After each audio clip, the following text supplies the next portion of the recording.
All right, hey, what's up, guys? We have Lucas here. He has a homesteading podcast and a climate change podcast. So, how's it going today? How you doing, Lucas? I'm okay. It's been the sun is out, so it's been a busy day.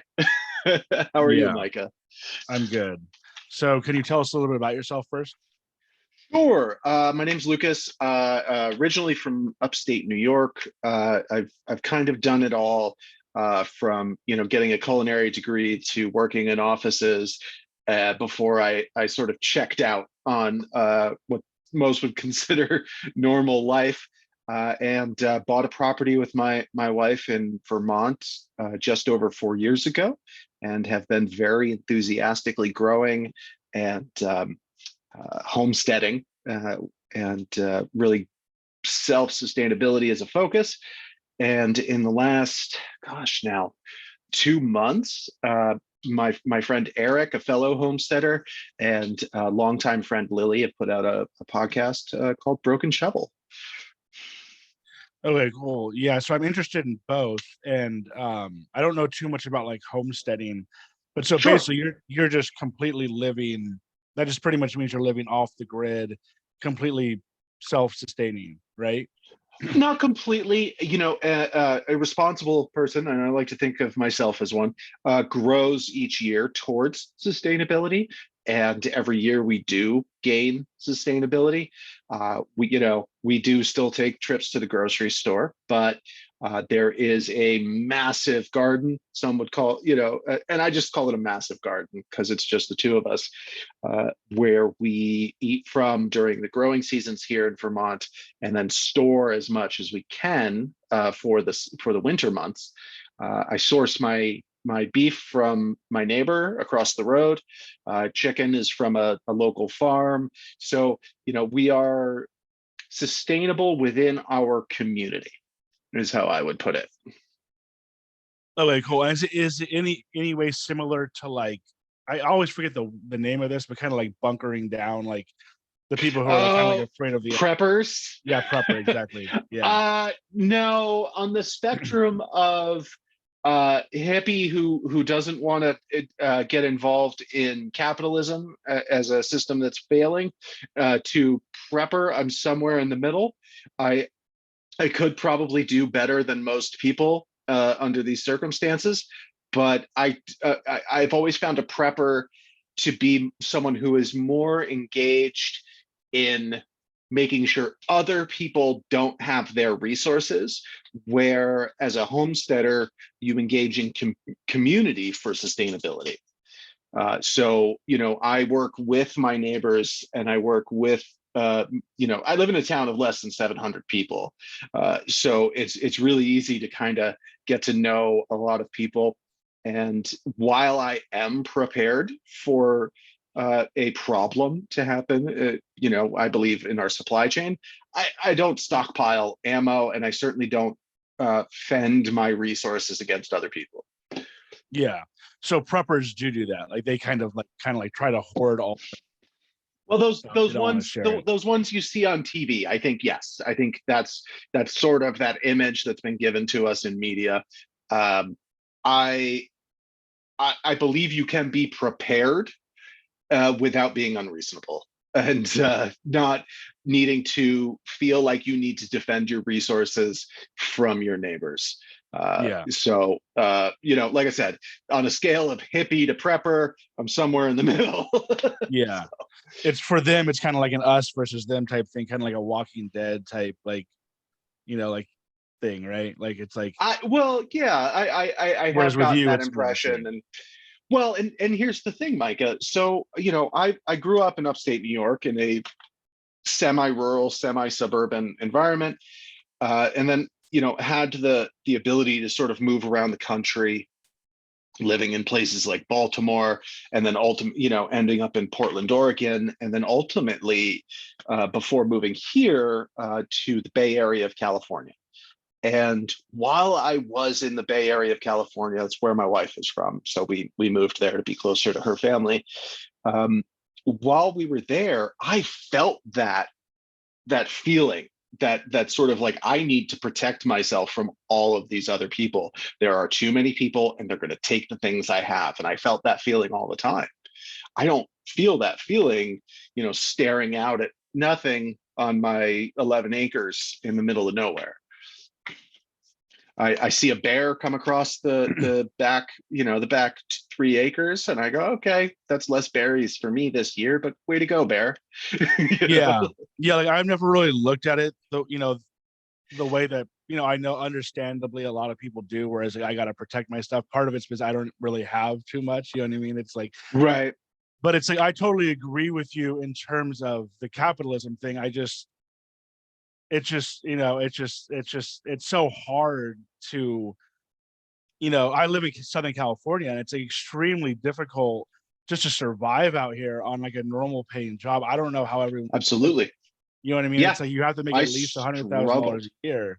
And so recently, I was like delivering. My last job was delivering for Amazon, and then just Hmm. recently I started doing like the gig economy thing. So now I'm still Yeah. delivering for Amazon, but it's like Amazon Flex and then like Walmart Spark, which are both terrible companies, but it's a lot more like it's a lot more like flexible, and like Right. I choose my own hours, and it's like I don't have to do this like grind of like 9 to 5 every day or more.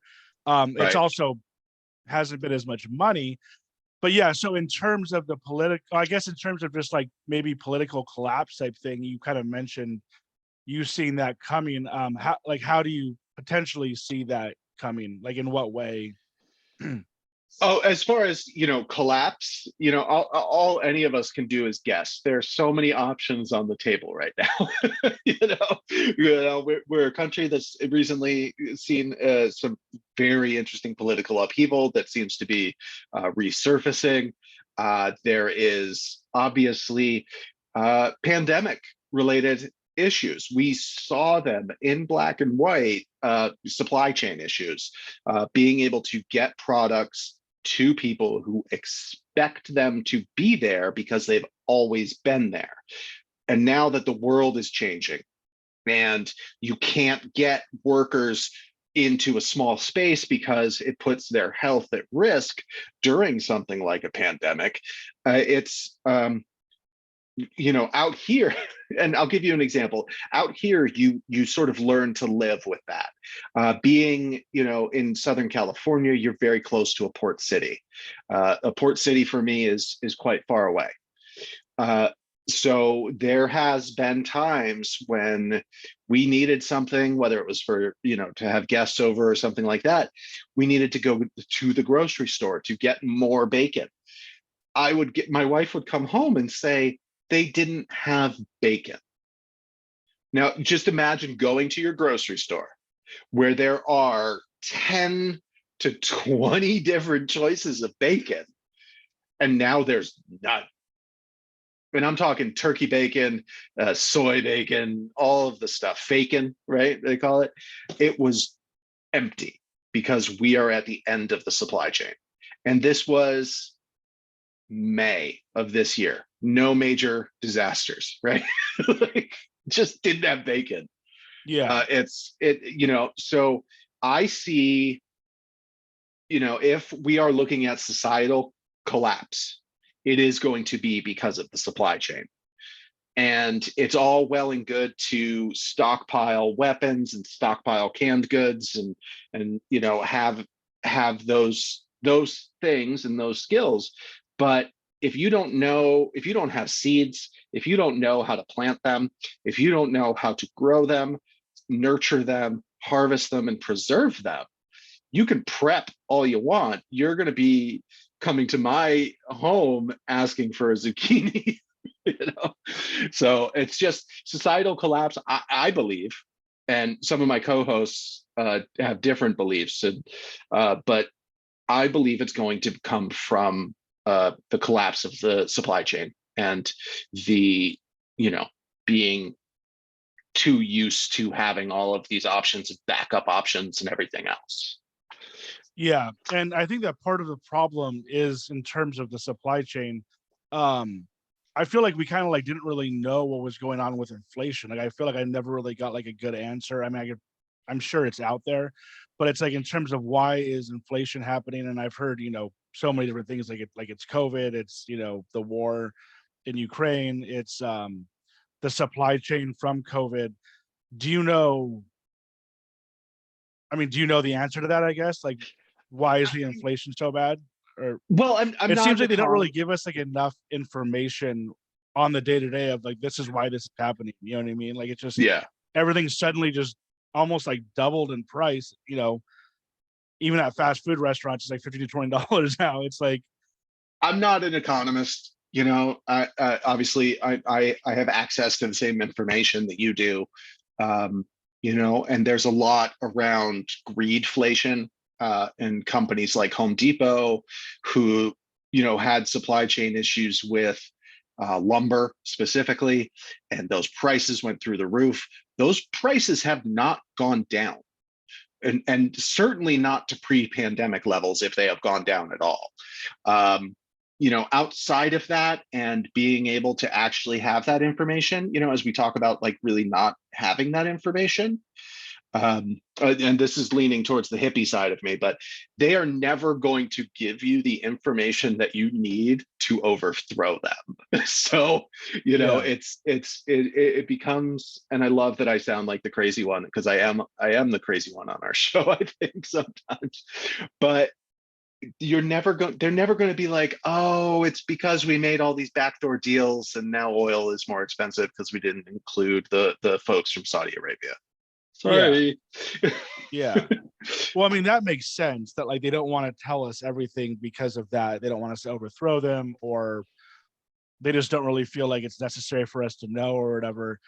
Um, but yeah, I feel like in general, there's a lot of like, I don't, yeah, there's a lot of like conspiracy theories going on, as you know, and everybody like, I think even like both sides, I'm assuming you being like, a hippie liberal, still kind of like has similar beliefs like that as the right side, right? I'm hearing it a lot from the right, where it's Mhm. like the government's corrupt and all this stuff. But I think I don't really know. I feel like the left is a little bit more understanding, I guess, of the government, and it's right. I mean, I would not say that I am more understanding of the government. There's a couple of factors there. Our government has set us up into capitalism as a form of complacency, right? We have how many options for president at the end of a run for a race? two, Two. How many options do you have at the gas pump? three, Three, four, right? Two, sometimes. If you, yeah, yeah. how many options do you have at Dunkin' Donuts? In terms of like everything, Endless, right? yeah, and yeah, and and you see this throughout your life, where we're given the illusion of choice constantly. Like, we're not. I don't believe in the government, and I think that's where I sort of align with preppers and that sort of stuff, in that I think that a lot of this is just falsehoods that we're being fed, and it's to make sure that 6 to 10 people have all of the money. um, so I don't engage in conspiracy theories. I engage in facts.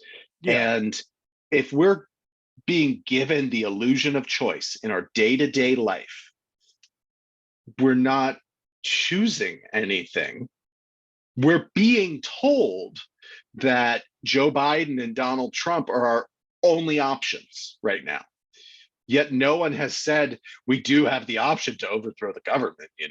Like, we do have the option to not engage in this failed experiment of democracy anymore. It's just, it makes and conspiracy theories are one thing, and I love that they exist because they're entertaining, but their name is in fact proof that they are false. yeah, Do, yeah. do, Well, no, do you follow and I my also, thinking there? I also wasn't trying to say that like you believe in those, but like everything that you Oh, said, no, no, no. yeah, like I think it all makes sense. I just think it's when you go too far, I guess Yes. maybe one way or the other. I'm more of a liberal, so but like I've seen people kind of go way down the rabbit hole of conspiracy theories Yes. where it's like, nothing is true. And it's like, I mean, the way that I look at things is like, well, first of all, I think part of the reason why America is doing as well as it is because they have people like you who are willing to fight back. I think that you need that. But with me, I think I might probably be a little bit too complacent, but I think that I am somewhat trusting of, obviously I think that they have, you know, they're doing some bad stuff, but at the same time, I think overall I'm trusting. And when people say stuff like, "Oh, there's so much like homeless in LA or San Francisco," a lot I get it a lot here in California where it's like the government's not doing anything, and it's like they should be doing more about the homelessness, in my opinion. Absolutely. But at the Yeah. same time, like there is just going to be that. I'm not saying that it should be that way. Like they should definitely clean it up, but it's kind of like, are they able to? There's only so much that they can do. Um, and it's like overall, I would say that like in comparison to other countries, I feel like our government is doing a pretty good job. That being said, you are right. Um, I'm I sure do they like also hearing do a that. lot of bad, evil stuff that like we don't even know about. But Probably, and and like I said, I'm not a conspiracy theory guy. I just think that the democratic experiment in the United States has failed, and well, we what do you need to mean? see. Sorry. Uh, Yeah, we just need to see radical change in our government. And, yeah, and yeah. I, yeah, yield to you. What's your Well, question? why you mentioned democracy has failed? Like, what do you mean by democracy has failed? Do you feel like capitalism has failed, or or just democracy in general? Like, I guess the question would be is what do you think that we should be ultimately? Like, what is your like? You know what I mean? Like, what's the answer to democracy? I guess, Well, Mike, I don't and know how to also why put has it this, failed? Sorry, and I don't know what the cuss level is on your show, it's fine. You but can cuss as much as you want.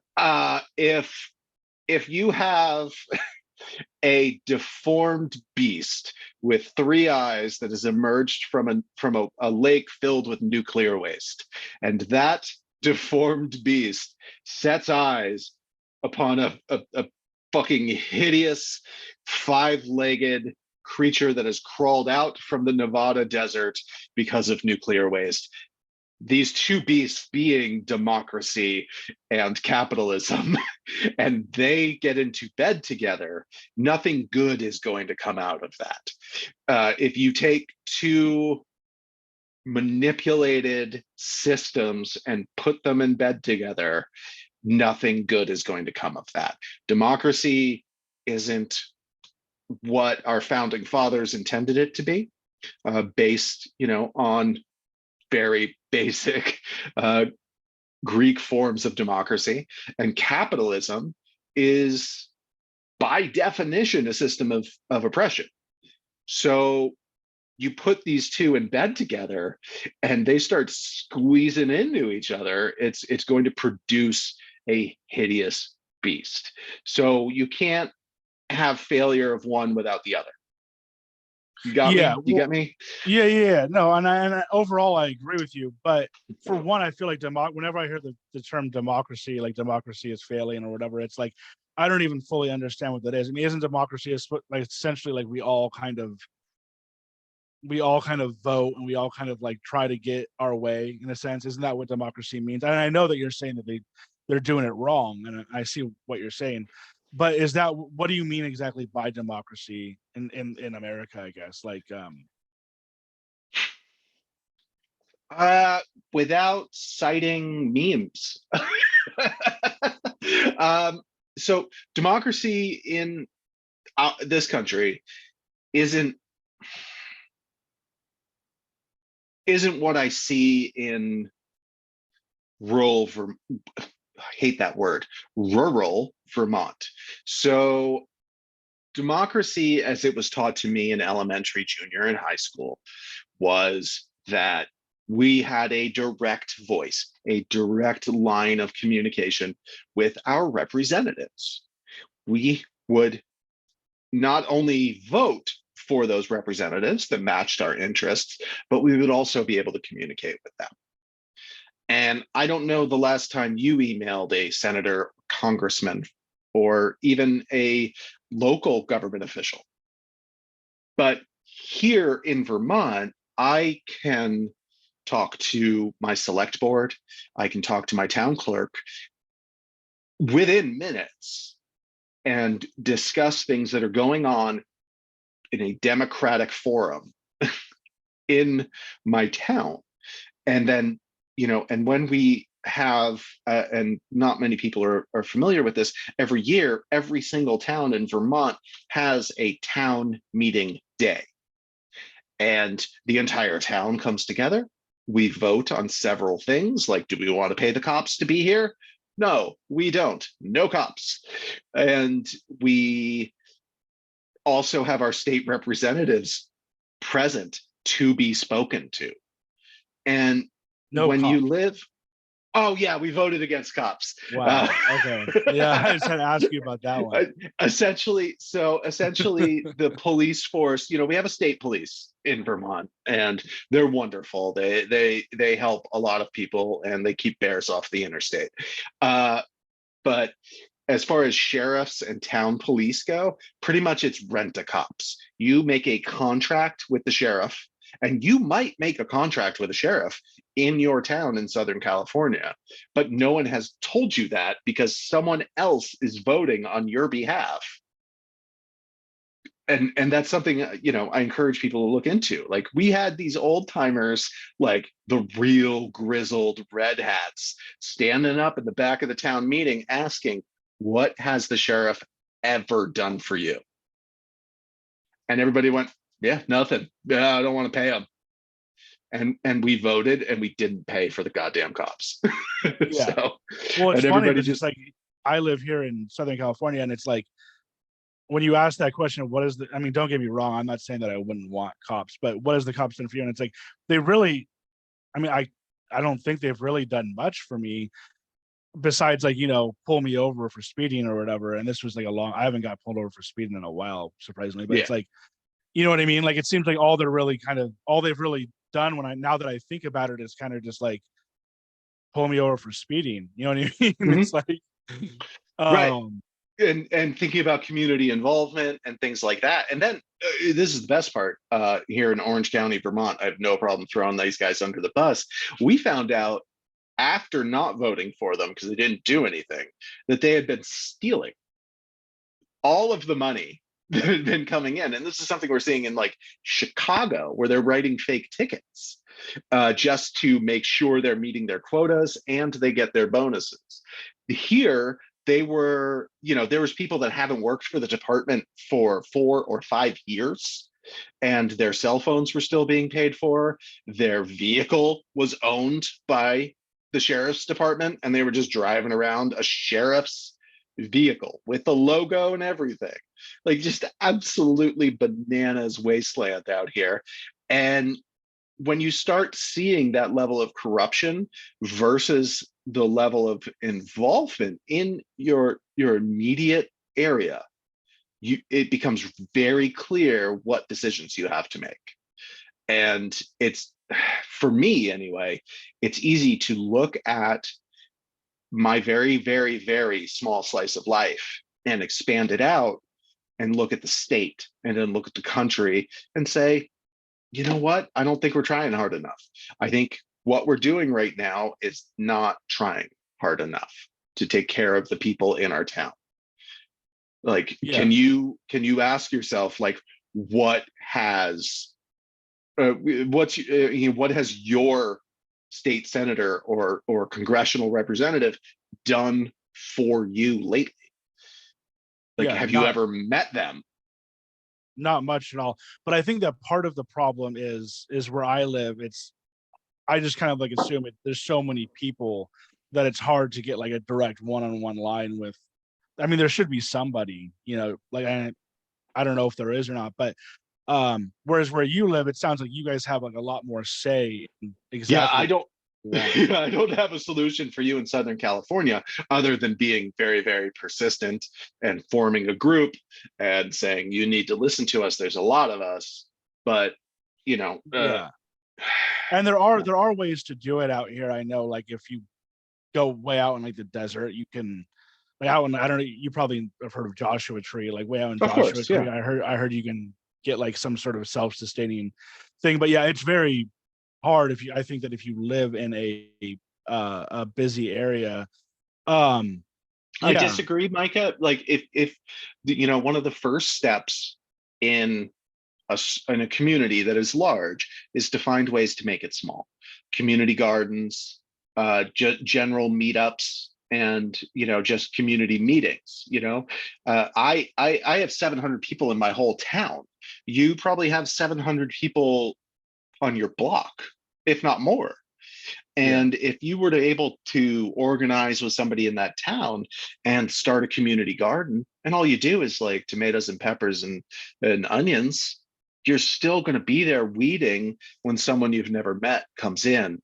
And that is homesteading. That is sustainability. That is Yeah. reaching in and working with people. But yeah, I mean, but then you get to like, like you were saying about San Francisco or downtown or LA, I mean, you're right. I think that if you form little subgroups within the community, you could probably get it done. But I think it's the bigger the city, the harder it is to, do this type of thing. But I mean, I could be wrong. I'm sure you could do it It, wherever you want to be. you can do a lot if you're looking beyond the distractions, and this kind of goes back to what I was saying before. We're given the illusion of choice all the time, but we're never given the illusion to, or I'm sorry, the choice to ignore that illusion. And Yeah. because and don't get me wrong, I was just watching old reruns of 30 Rock while I make hot sauce for the farmers market this week, but we aren't given an option to zoom in on our lives and zoom in on our neighbors in a positive way.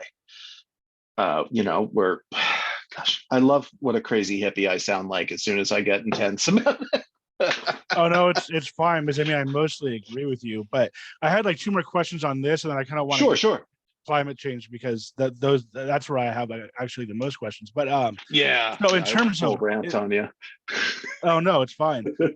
In terms of money, um, are you guys like do you guys have any type of like normal job, or like are you just kind of like completely um yeah, like I guess how do you make money, or like Oh, or do you just not deal with money?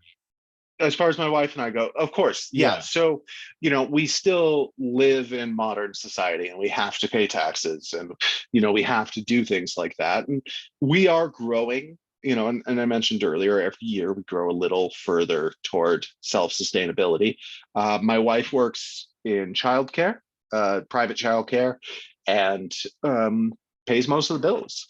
I, uh, I have not worked a job in 8 months. I parted ways with my last employer and became a full-time homesteader. Um, and I don't consider that a job. I do what needs to be done each day around our house, whether it's stacking firewood, weeding the garden, or going to the farmer's market and selling the things that we make and grow. Yeah, yeah, I think there's like you said, you don't consider it like a job. I think there's like a big thing with not having a quote unquote job. You know what I mean? It's Mhm. like I feel so like even though I'm like making less money and it's like the hours are kind of like from what I'm doing with the gig jobs, like they're somewhat random. I'm so much happier doing this than having like that fucking 9 to 5. Like there's something about that like Monday through Friday that just dreadful to wake up every morning and have it's to go into it's that shitty job that you fucking hate to make your boss money, and it's just like, it's almost yeah, it's almost like we weren't meant to do this and sit in little no, boxes all the yeah, time. you know, we're meant really, it's we're meant to do what you're doing, which is out in the fields, you know, gardening or whatever. I don't know if you do much hunting or anything. Do you do any uh hunting? trapping, which is a part of my learning skills to exit capitalism. I don't if and this is I'll keep this brief, I promise. If we were to look at a collapse and people were starting to look around to steal other people's resources, I don't want a gun going off near my property telling people where my property is. I will Yeah, trap a rabbit, go get it. So, yes, trapping, growing, and raising yeah. is truly the way to do it. And I know some people have gone like full, or some people just are full vegetarian or full vegan. And what do you real quick too? What do you think about the whole like um like fake meat thing. Like, do you think that's going to come into, I don't even know what that's called, not fake meat, but you know what I mean? Like, Yeah, these sort of protein-based meat alternatives, and or yeah. are you talking more about like the lab-grown stuff? Well, I've heard that like we're moving in a direction where they want to do like lab grown meats, and maybe eventually get to the point where like we're eating like fake meat so we don't have to kill the animals. I don't know too much about that either. I got to tell you, Micah, I don't see lab-grown or anything along those lines entering my life, so I don't give it much thought. I have no problem with plant-based alternatives, but it's I grow a ton of beans because it's a really solid protein source, and I don't have to do a lot to store it for the winter. Yeah. And I could probably make a hamburger out of beans, but I could also just eat a bowl of beans. So I think it's just again, it's sort of the illusion of choice that people who don't want to eat meat are given a packaged alternative, and it's just an unnecessary expense when you could, even like if you have a small patio or balcony, you could grow enough beans to eat all winter in one pot. Yeah. I mean, just the idea of having to kill animals to eat is just kind of like an awful idea. And it's like, obviously, like I don't know enough about it and I'm not doing it, but I'm still eating meat. So obviously they're killing animals. But so you don't think the lab thing is probably going to happen within our lifetime? Like, you think eventually they'll get to that point, but it probably won't be within. I really have no idea. I don't give Yeah. it that much thought because there's Yeah. no way that that's going to enter my life because I, you know, I can butcher a chicken. I can butcher a rabbit. I have the skills to exit capitalism in that vein. I can kill a chicken very humanely in a way that is very comfortable for both me and the bird. My wife is much better at processing it after the killing, but together as a team, we don't have to buy chicken if we don't want to. Yeah. Yeah. So in terms of, and then we'll get to the global warming, but in Sure, terms yeah. of the alternative option for capital, do you buy into like communism or socialism or anything like that, or do you think there's a good alternative to capitalism? I think one of the best alternatives to capitalism is commerce. So, which is a very strong distinction, which is I exchange goods for other goods or services. Where I have done the work, let's just say hypothetically I made a birdhouse and you have a large grove of carrots, but you want more birds because they will kill the insects that kill your carrots. Okay, let's work out a trade. Great. That's commerce. Exchanging currency for goods is commerce. If I am inflating the cost of my birdhouse and feeding the person who actually made the birdhouse, or I'm sorry, paying the person who actually made the birdhouse one carrot, and I get 50 carrots, that's an oppressive system. So basically, anything that isn't an oppressive system that takes advantage of skilled people is a good alternative to capitalism. Yeah. So I guess the main difference would be more on kind of like a personal level as opposed to like this giant level, maybe. Politically, I'm not trying to rewrite the book. Personally, I am trying to rewrite the book. I am learning skills so I am less dependent on capitalism. So capitalism has one less victim. And through both my podcast with Eric and Lily and through like my TikTok, which is embarrassing, uh, I intend to teach people these skills to take one more little brick out of the wall of capitalism. And because by learning skills, you become less reliant on capitalism. Capitalism is an oppressive system. I don't have the answer to replacing it. I am not an economist. I am not a politician. I am not anything other than a guy who is going to go out and pick some more green beans tonight. But actually, first thing in the morning, because you want to pick them in the morning. But I don't have a solution to that. There's my rebellion against capitalism is homesteading. Yeah. And it's like your only way really to do what you're doing, or like to, I guess, like fight. Well, not really the only way. I guess you can, rise up or whatever, but it's like the best way to kind of like fight against the system is just to kind of like opt out of it. And that's what I'm, to be honest with you, that's what I'm trying to do. But then it's like the hard part about that is when you do that, you get a bunch of people telling you, you get culture, society telling you, oh, like you can't do that, or like, like you have to have a regular job. And it's like, Why? but it's like, I think there are other ways of doing it. You know what I mean? Like whether even the gig economy, even though I'm technically still, I have a normal job, but your it's like, survival is very important yeah, to me and to you. So yeah, you should do what it takes to yeah, survive, but it doesn't mean that you shouldn't take that time to learn skills to be able to survive without the current system. yeah. Well, I think the trick is try and find a way out of what you've done. And there's other ways of doing it too, but it's, obviously a lot of them are difficult. But like for me, it would be like kind of like I'm not saying like I'm not ideally like doing this would be, Right. I think, one way out. Like if you could This is a podcast full positive. time.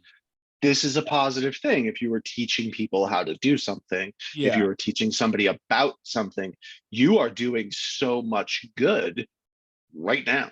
Like Yeah. just, you know, And if you can make money doing that, that would be ideal. Doing YouTube or podcasts or whatever. But that's also, any type of art, I guess, would be a way out. But that's also extremely hard, as you know. well, I mean, we do farmers markets, and I make hot sauces and bottle those, and we handwrite our labels, and we don't go to Staples to get that. We encourage the people who buy our hot sauces to return those bottles. We give them money back. My wife makes brooms from corn. We sell produce that we make that is far too much for us to store or grow. Like, I make money. Like, I make pretty good money. I work functionally, like, in society, interacting with people 3 hours a week. Yeah. Yeah. So it's possible. Well, no, I know it's possible. I was more kind of referring to like the maybe like the YouTube route, which is what I'm trying to do right now. But Right. some of the, I mean, like it sounds like you figured out a way to work outside of the system. My point is it is definitely doable to work outside of the system, meaning not get a regular job basically, but it's Right. harder to do. But yeah, so Yeah. moving Yeah. on It's so to hard to do. global warming, just because I wanted to try and get as much information on this as possible. Because once again, like I was saying before, with inflation, I kind of feel like you hear a lot of stuff, but you don't really know, with the news, and it's all the different both sides of the news or whatever. It's hard to get the facts, I guess. With global warming, you also hear people who are saying it's not real, then you hear people saying it's totally real. But it seems like it's hard to get kind of like a definitive answer on like when shit is really going to hit the fan. I've heard recently that as soon as maybe 2050 or something.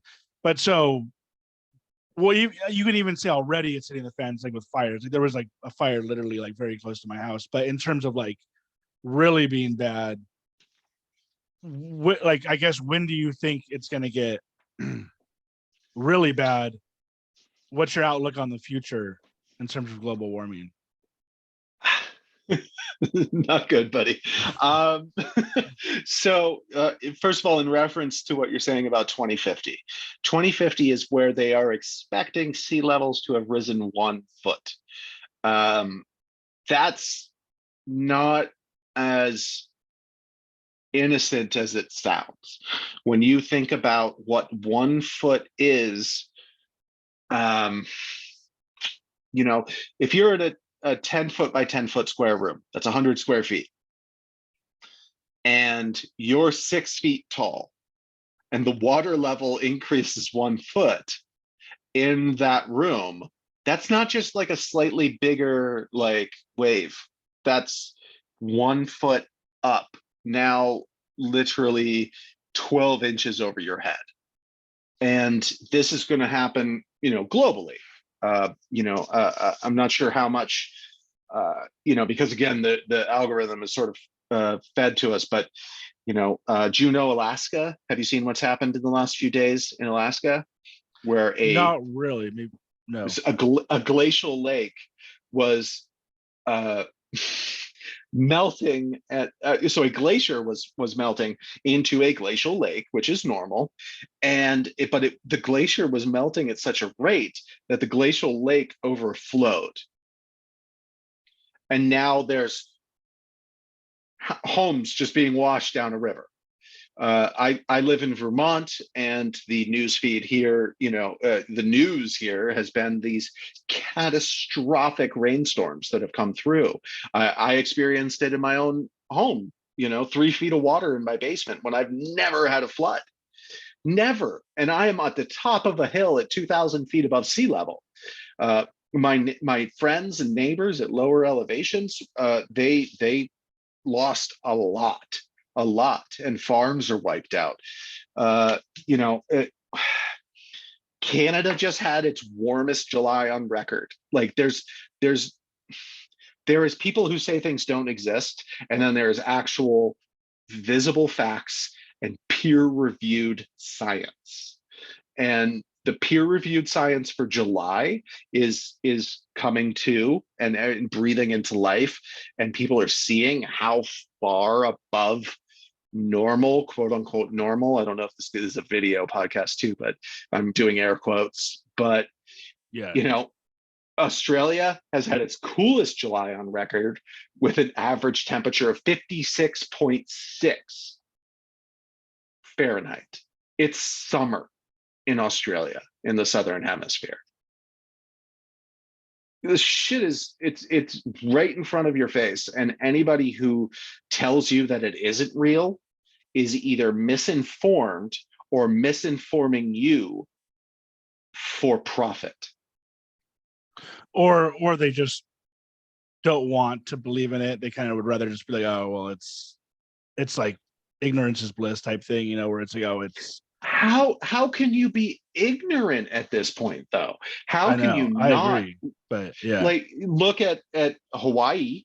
They can't, people are jumping into harbors yesterday and today to get away from the rapidly spreading wildfires. 60-mile-an-hour winds feeding wildfires. You would look out your window and there would be no fire. You would turn back to your computer and then look back, and it was outside of your house. People are jumping into the ocean. Wow. Anyway, sorry. No, it's totally fine. Yeah. So how much do you think? Well, for one, it's like I feel like this is like a stupid question, but it's you've probably seen that meme where it like shows the Statue of Liberty, and it's like at the same level or whatever as it was like 100 years ago, and people use that to be like, oh, well, shouldn't it be higher? Like I'm kind of confused on that myself. Is it just the tide is at the same level, or is it like when they show certain areas being at the same level, um what's the answer to that, I guess, you know what I mean? That, well, I guess if I am going to be involved in a conspiracy, I would say that again, this is the manipulation of information. So to your point, um, tide, and just Yeah. tides. Like They're just we taking a don't, picture when it's at the same level, essentially, but it's really yeah. going higher and lower. And you might not see, and I don't have the elevation of, the harbor at New York City, but you're going to have harbors that are at a lower elevation. Everything, it isn't flat. It isn't a smooth surface. This is probably the ugliest golf ball you'd ever see if you were to drain all the water off of it. So what might happen at, if you were to drive to the beach and sort of measure arbitrarily somewhere, wouldn't work. And if I was to drive to the beach and I measured arbitrarily, that wouldn't be science. Now, buoys that are in the ocean, that are devices that measure their own altitude and place in the globe using a global positioning systems, that's science. So look at data, look at peer reviewed data, don't look at a meme. Like it's a Yeah, meme to anybody is, it's just, I mean, yeah, also we have a little dog in a top hat, with a burning fireplace around him, and this is fine as our explanation for climate change. yeah, It's not fair. In the month of July, 81% of the humans on our planet experienced extreme heat. That is 6.5 billion people. yeah. Well, I mean, I'm experiencing extreme heat right now in California. It's been hot, and but it's like it's kind of hard. Well, I know it is getting hotter. Like that's the most basic way of proving it. It's getting hotter, but it's hard for me to be like, well, how hot was it here 30 years ago or whatever? Like I wasn't even in the same spot, but it's hard to say. I know it is getting hotter, but I think my point is like most people really aren't picking up to it on a day-to-day basis, because unless you literally are in the situation where you're jumping into an ocean, or you know what I mean, or your house is getting ravaged, or in my situation where there's a fire. But I think my point is I think it's easy to kind of be like, oh well, it's just not happening, or if it is happening, this is just normal. I've heard people say that, where it's like this, It's the earth, cyclical. They love yeah, to say it's cyclical. exactly, it's cyclical. But the whole thing is that even if it is cyclical, it doesn't matter. Like it's still happening, right? So it's like even if you say, oh well, the earth gets hotter and cooler or whatever, it's like it's still happening. But the big question I have would be for you is, are we causing it? That's another big question. Are we causing it? And if we are, can we stop? And how do we stop? You know what I mean? And is it mainly coming from like the big companies like Amazon, and who are like um polluting the world, Well, so there's a lot of levels to that question, and Yeah. absolutely, I believe that we are causing it.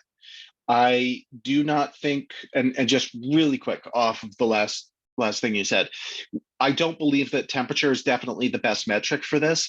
I think extreme weather events is the metric for this, and we're already seeing more and more of these things. A 15-year-old died in Tennessee trying to get into his grandma's house because of a thunderstorm decided to spawn a tornado.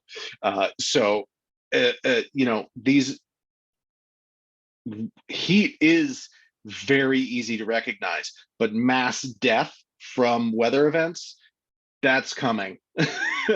So, yes, I do believe that climate change, global warming, global boiling, the new term from the UN Secretary General, is happening. And I do believe that it's human caused. It is a product of carbon emissions. And now we are finding ourselves into a feedback loop, something you'll hear us say on the podcast, the Broken Shovel podcast, all the time. That now that we have hit a high temperature, we are going to see more evaporation. And that water vapor is a greenhouse gas.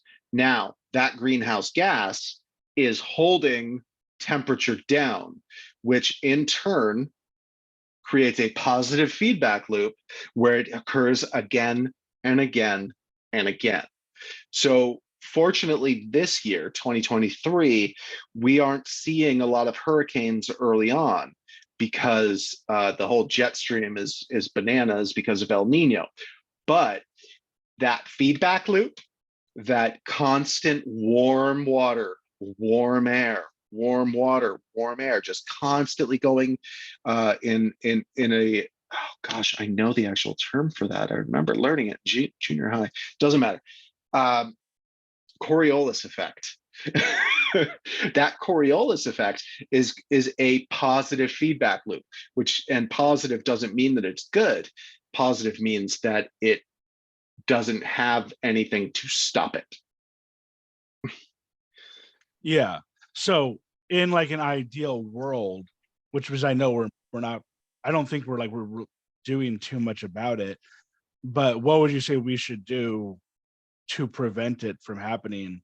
Would you say that we should like just almost kind of like ban any type of big company that's polluting, or like no jets, maybe even, I think they're already working on like cars, like regular cars, trying to make them electric vehicles. But yeah, so I Yeah. mean, well, first of all, I guess, are we doing anything about it? I really don't even, I mean, I know a little, I know the left, especially in California, is trying to do like, what's the, like the new Green Deal or whatever, but are we doing anything about it? And if not, yeah, how far should we go to try and stop it? Well, it consistently goes back to,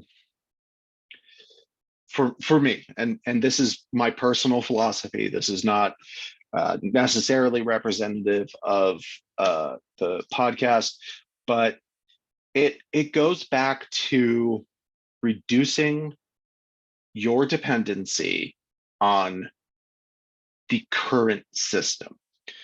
You can learn a skill. Do you have a patio? I mean, are you in an apartment? Are you in a house? What's your setup? Let's make this I'm more personal. I'm in a, Okay, you got a yard, front yard, backyard. yeah, Do you have any garden? not really, because we're in kind of like a desert area, so I think we have kind of like a desert landscape type thing. Okay.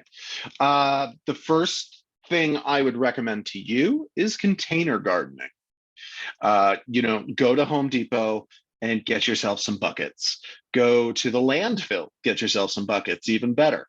And get some soil and plant a basic garden, a salsa garden, tomatoes, jalapenos, and onions. Those are all going to do very well in Southern California. Shit, get yourself a fourth or fifth bucket and you put some weed in there. Now you're not driving to go get tomatoes. You're not driving to go get jalapenos, and you're certainly not driving to go get weed. You can do these things yourself, and complacency and relying on a system that forces you to put out carbon, you can take a tiny, tiny little step. You might get 10 tomatoes, and that might be 1% of the tomatoes you eat in a year, but you've taken a bite out of that system of those tomatoes that were grown in Peru and shipped to Whole Foods or Trader Joe's or Rayleigh's or any of these grocery store chains. Yeah, that would be like on an individual level, which is actually probably, That's the what I best, want. That's what the I want to best see. level. That's what I want. That is the Yeah. best level, is an individual level. The bill of sale that we were given about recycling in the 90s and how only we could stop climate change was total bullshit. It was absolute bullshit. And what percentage of recycling is actually recycled? I think it's somewhere between 5 and 15%. The rest of it still goes to landfills. We've got these massive floats in the ocean. It's absurd. Meanwhile, the richest people on the planet, the richest companies on the planet, are pumping out carbon at an amount and somehow convincing us that we're responsible. It's a level of absurdity that I can't even fathom. Like, recycling doesn't do anything, but they told us if we didn't do it into these extra plastic bins that they sold us, that the planet would end up exactly how it is now. So you don't think recycling is really doing No, anything? no, I mean, I'm absolutely not. maybe at that time, like they thought that it was or would, you know what I mean? I think that that's a big part about it is it's like the information we get kind of like changes as we go. And so it's like at the time, maybe they thought recycling would do the job, and now we're finding out it's not, you know what I mean? But who was telling you that? I don't know. I mean, the government. Well, the plastics industry. Okay. The plastics industry was telling you to recycle because they were going to keep making plastic. And here we are at a point where, what's the most recent study? We are all essentially eating up to one credit card's worth of plastic a month just from just plastic being around. So we Just like plastic kind of getting in the food or whatever, Yep. Yeah, or the drinks. yeah, everything. Microplastics. They have found it at the deepest points of the ocean that we have delved into. Plastic was invented in what, the late 40s, early 50s. That plastic still exists So somewhere. do you think we should almost like plastic then? Like, I would love that. I don't see it as practical. I mean, obviously, I'm talking to you wearing eyeglasses on a computer, but how much of the, look, just spend a day looking at the plastic in your life. And it's how all much of this over. do I need? Do I need to put 2 limes into one bag at the grocery store? Or can I just set those 2 limes in my basket and they will be perfectly fine? Yeah. Well, it's like, yeah, speaking of which, it's like it's just funny, because when I go do the Walmart Sparks, they obviously have us bag everything, which makes sense. But it's like a lot of times there's like way too many bags, Mhm. you know what I mean, that are necessary. It's like they have 10 bags when there could be 5 or whatever, or like you said, none if you could just Yeah. carry them. And I try to never use bags personally, you know what I mean? This is when I'm picking up to deliver. But yeah, so well, in terms of Amazon and the big companies, but like from my perspective, I really just don't know. I feel like I don't know anything at all. But what are they like let's just choose Amazon, I guess. Like what are they doing exactly to add to the global warming? Like obviously you have all the blue vans driving around, which is emitting carbon. Do they actually have plants that are like shooting out, pollution or whatever? Like what else are they doing? You know what I uh, mean? other than a giant warehouse in every major city, and then I'm assuming like the suburbs around them. When I lived in the Bay Area, I could get something in 2 hours from Amazon. Right now, yes, there's that van bringing it to me, or that van bringing it to an individual like yourself, who's then bringing it. But I'm always, I absolutely hate carbon emissions, and our societal demand on having things is very difficult to combat. However, a massive warehouse that feeds other massive warehouses that are all surrounded by asphalt, and that asphalt is joined together by other asphalt, by roads. These are the things that are very dangerous to our planet. This spreading disease of not having greenery in our lives, and not having just plants growing for carbon capture at a basic, like just carbon capture at a basic. Yeah, like I mean, well, and the reason why I'm asking is I hear all the time carbon emissions and these terms. I guess carbon emission would be the main one, but I don't really think of exactly where it's coming from. Like obviously you have cars that are emitting gas, Mhm. but then like you just said, just the warehouse being there on asphalt connected to other, like basically instead of having Warehouses and homes and I think places that don't have gardens, don't have plants growing on them. ideally instead of having all these, I guess like businesses or like warehouses or buildings, ideally we really want to have like grass there, or trees, right? I mean, it's not necessarily just emitting like the pollution out of the pipe. It's just the fact that the warehouse is there, or just the fact that like, right? I mean, that's kind of like what you're Yeah. saying is bad. Yes. And yeah. Well, yeah. Sort of, somehow thinking that we have dominion over this planet and that we can decide where plants do and do not grow.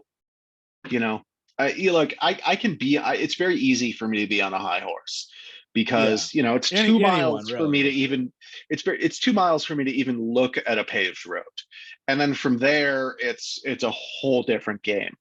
Uh, and when I order, I don't have a Prime account, but I do order from Amazon. So because I need bottles for hot sauce, and they have sort of controlled the market, and it's very hard for me in a rural area to not Yeah. need them. But having,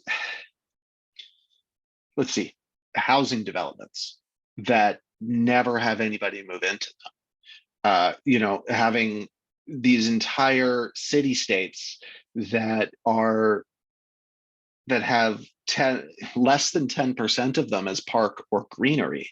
I encourage anybody to go to, if you're on Reddit, go to the subreddit No Lawns and look at ways that you can, turn that little path between your street and your sidewalk into a vibrant garden, which is a carbon capture, and will bring back pollinators, things like that. It's really easy to oversimplify carbon emissions and things like that into buzzwords and things that fit nicely on the news. But if you are not actively doing something yourself in your own backyard, and again, I go back to 1 bucket's worth of tomatoes, you have made an impact. And I truly believe that. Just because I am lucky enough to be in the middle of fucking nowhere and picking berries on my walk and mushrooms and everything else doesn't mean that people that live in Southern California and people that live in the Midwest or people that live in the desert can't combat the system that is causing global warming. Yeah. And the thing is that you are someone, you're speaking the truth, but like you're doing what you should be doing. So really you have the right to, because you said that you can be on a high horse, but Absolutely. you really are doing the correct thing. Whereas like I was like more speaking to myself, where it's like I can sit here and be like, oh, we need to do this, this, and this, but it's like, yeah, I'm personally not doing a whole lot about it. Like, I mean, I try and be as like minimal personally as possible. Like I'm not, but it's like, and like yeah, it comes down to the individual level, I guess. Yeah, but it's like we're not like you said before, like we're not really gonna like probably get the government to change, but No, they have no uh, interest in helping us at this point. That is absolutely obvious. yeah. So in terms of these companies, like Amazon and Apple, they all say that they're green, and in a way, I think it's kind of like at least kind of good that they're at least claiming to be like green or liberal or pro BLM or whatever, but it's like, and pro gay rights and all that, but it's like the big question is, It's all lip service. are they really? Yeah, exactly. And it's No, like it's all PR. It's all PR. I don't think any of them really even care. But I mean, I kind of get the vibe from these like kind of like tech companies that like it's like they seem to actually care, but it's I like, believe there are individuals within these organizations that care, and they are driving that voice. But I don't think when you see a board of directors meeting, they're asking, before they ask how much money they made, how much good they did in the world. That's just, that's, yeah, no, they're not. Short answer, no, they are not. They are yeah, not asking, did we help enough people today? yeah.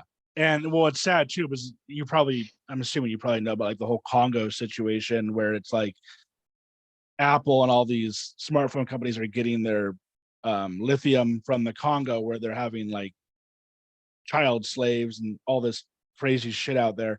But then Mhm. meanwhile here they're saying, look at how much good we're doing. Like look at how much we're helping people, or how green of a company we are. But it's like meanwhile they're outsourcing all their shit to Africa and don't care about them at all.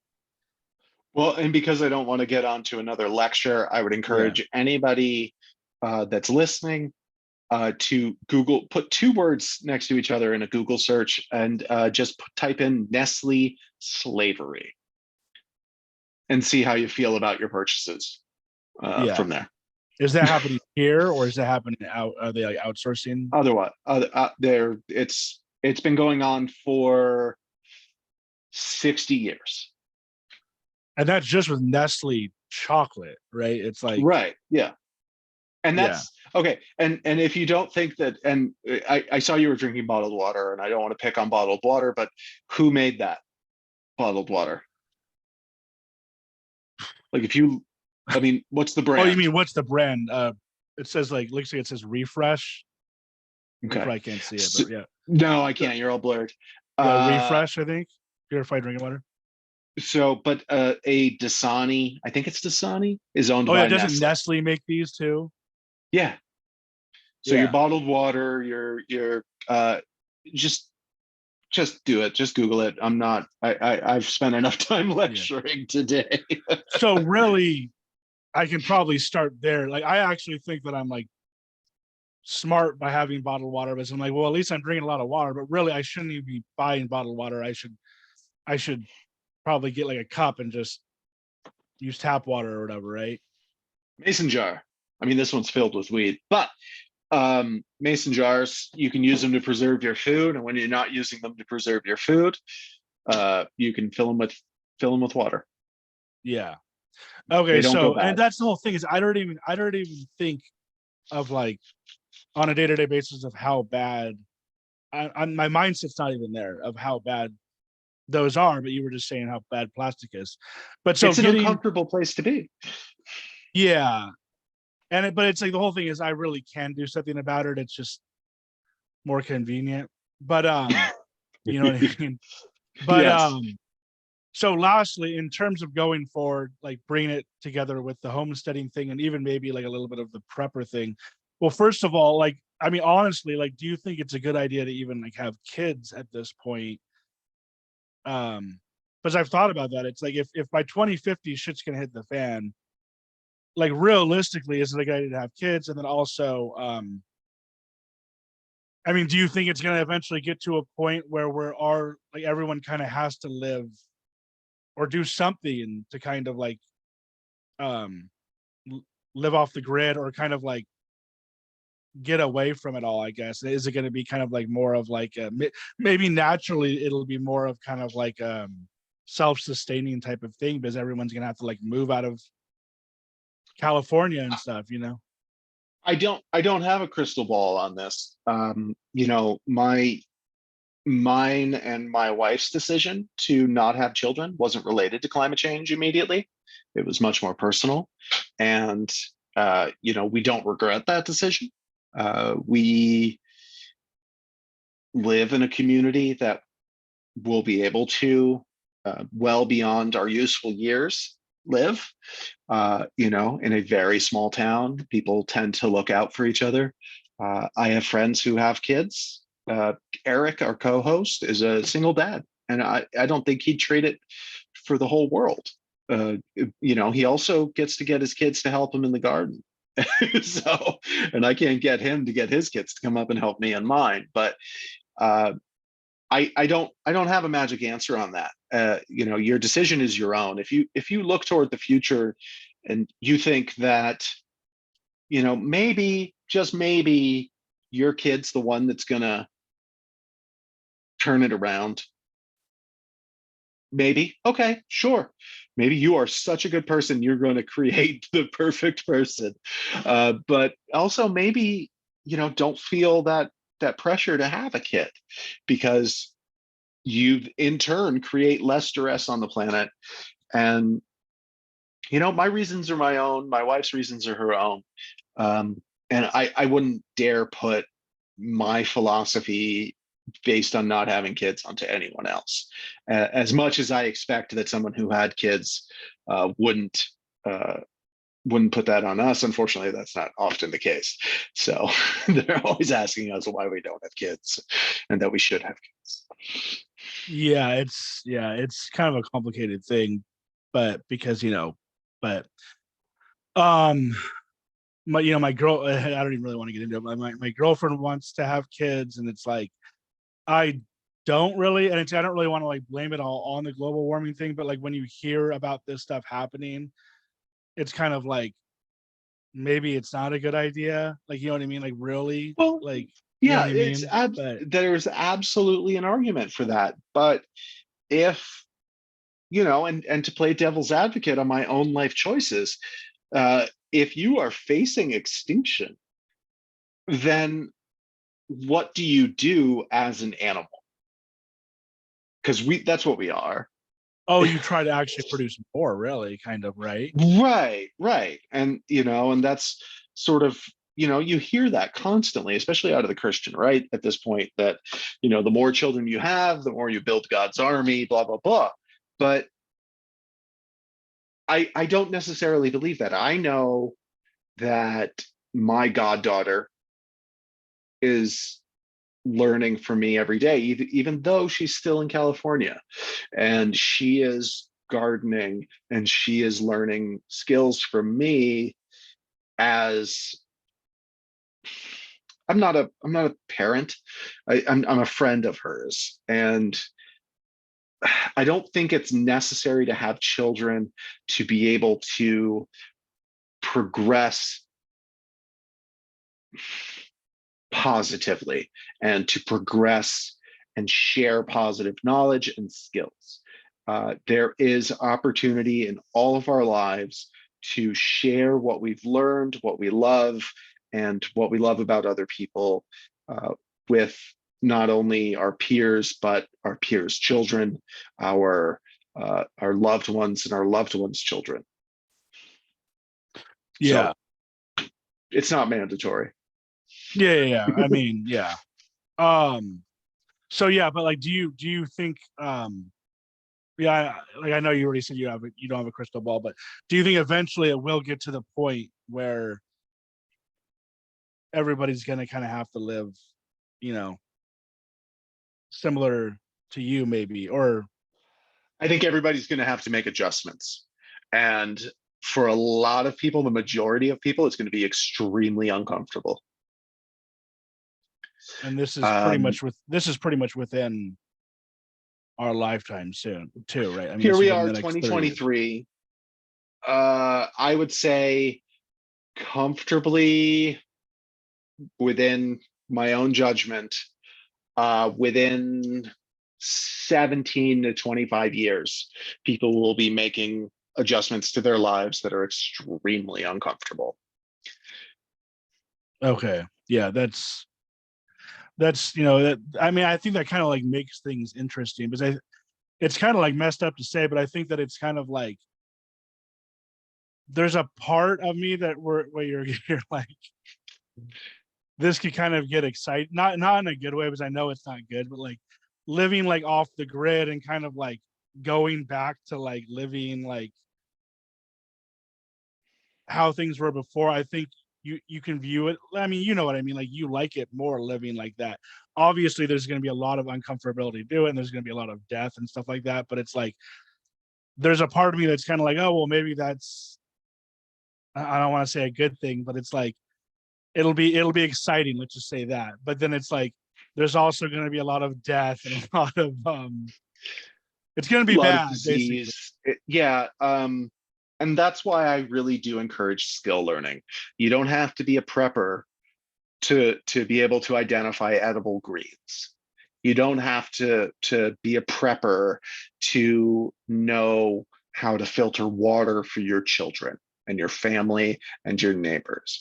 You don't have to be a crazy person that has 100 square foot room filled with ammunition to know how to eat meat.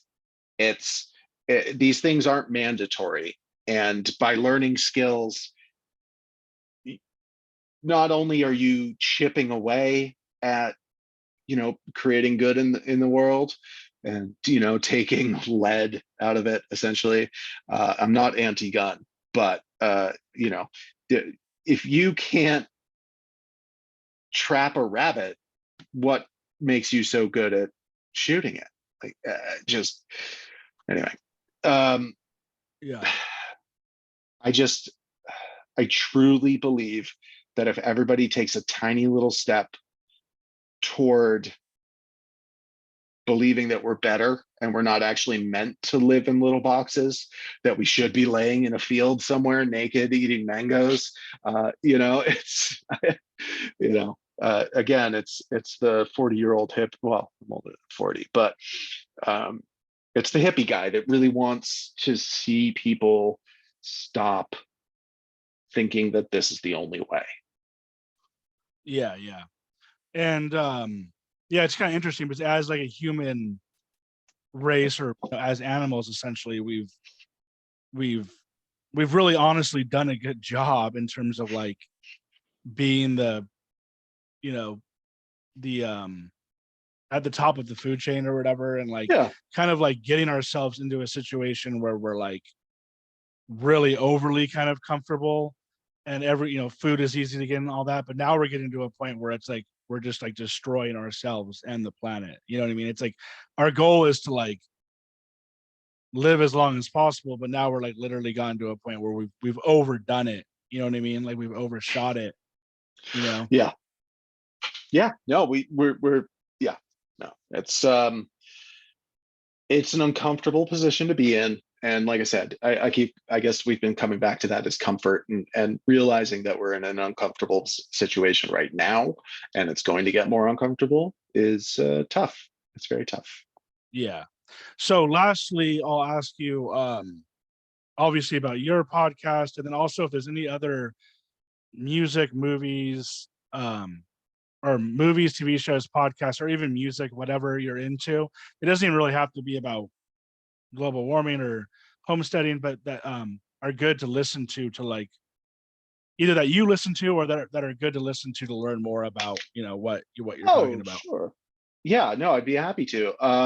So the podcast is Broken Shovel: Homesteading for a Sustainable Future. It's myself and two very good friends discussing not only our, uh, you know, geez, my phone suddenly went crazy.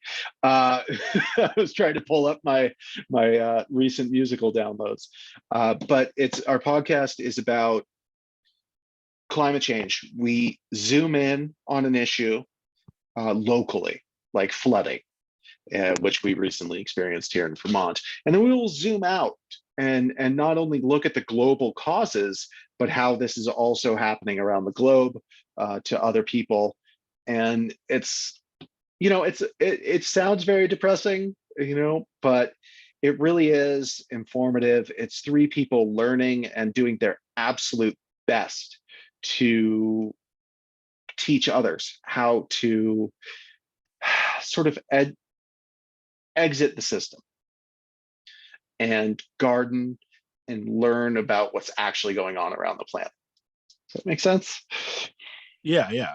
And I mean, like I said before, like you're doing exactly what you should be doing for what you believe. Like you're putting your money where your mouth is, or whatever, like, I guess so, yeah. you know what I mean? Like I think a lot of people talk about it and don't do anything. Like you hear a lot about these celebrities or these companies who are like preaching this stuff, but they're still taking private jets or whatever, Right, yeah. Yeah. So what about, is there any other podcasts or anything really that I guess you could learn about this, or movies or music? I mainly ask this question just because I'm very interested in learning about more podcasts or music or movies. So it could be anything, but any others you can think of that are good to learn about this stuff? Since spending so much time podcasting, I've found it's like when I tried to do writing and things like that, I stopped reading because I found it was influencing myself too much. So I don't listen to a lot of podcasts anymore that could possibly influence me, but I do highly recommend. It is, I think it's Radiotopia's Everything is Alive. It is a short form interview show where an interviewer interviews inanimate objects, like a chainsaw or a can of generic cola in the back of the refrigerator. It's like 15 minutes long, but it has this great ability to sort of pull you backwards from what how you normally perceive things. So if you want to hear like an interview with a lamppost, it's absolutely hilarious, absolutely poignant at every turn. I really love it. That's like As very far as interesting. Like it's like literally just him talking, to an inanimate object, and that's so it's I and there's no so at response, some obviously, right? no. There's a usually a comedian or improv actor. So let's see what I can remember here. So the chainsaw episode where he's the host is interviewing a chainsaw. He's sort of getting some background about the chainsaw. The chainsaw says, "Oh, my father was a bandsaw, and my mother was a necklace." And it's just these very funny observations of things you don't think about every single day. A bar of soap, it's a very silly show. And if you're ever feeling sort of overwhelmed by the world, this is a great one to listen to. Everything is alive. Okay, cool. As far as music goes, though, like I don't think what I listen to is really for everyone. I listen to a lot of bluegrass, more to that new grass, people that are sort of rediscovering an ancient music form. Lately, I've been listening to the Cody sisters, which is like a great pair of women. So if you like a little bit of banjo and a little bit of soul in your life, I would recommend just plug in the term newgrass into your whatever app you listen to music, I guess. Okay, cool. Well, thanks for coming on, Lucas. I'll definitely check out your podcast and your TikToks too, right? It's under the same name, Broken Shovel. Broken Shovel Farm is the TikTok, and that's if you liked my rants and also want to learn about flowers and things. I guess that's the place. Yeah. All right. Well, thanks for coming on. I know we went a little bit over, but I think we That's fine. answered all the questions I had. I feel a lot more I? knowledgeable about it. All right. Thanks a lot for listening, guys. Bye. All right. Oh, I am the host now.